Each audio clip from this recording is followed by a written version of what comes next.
नमस्कार मु अनिंदिता आपन को स्वागत करुच्ची मो चैनल को। ये 3-4 वर्ष पूर्व मुझे कविता लिखी थी, आशा करुच्ची आपन को भल लगे। तो कविताटी आरंभ हुए एमती।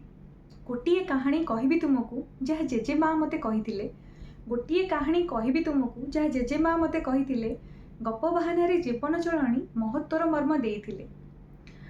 200 वर्ष पुराणा कथाए 200 वर्ष पुराणा कथाए कथा आम भारतर ना थिला तांको सावित्री देवी जे गुण तांको अगोचर।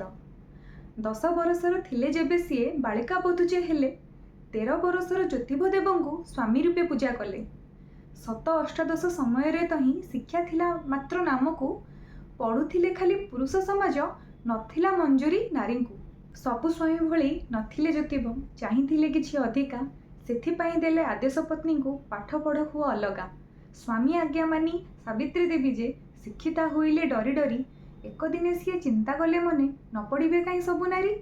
स्वामी समर्थ पाइबा परे से विद्यालय एक आरंभिले। ए दोषर भार महंगा पड़िला, निज घर बहिष्कृत हेले।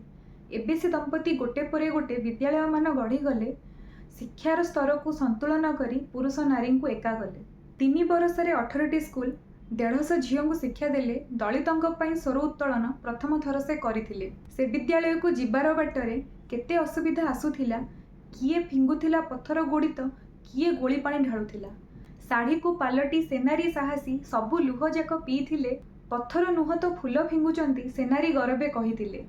देशर प्रथम शिक्षयत्री भावे भारत जहार गाइला गीति आउ केही नुहे चिरनमस्य से ना तांको फुले सावित्री। धन्यवाद आज देउछि तांको मु नारी जाति तरफरु। चेष्टा मु करिबी तांकरी अरण्ये रूपी भी शिक्षार तरु। धन्यवाद।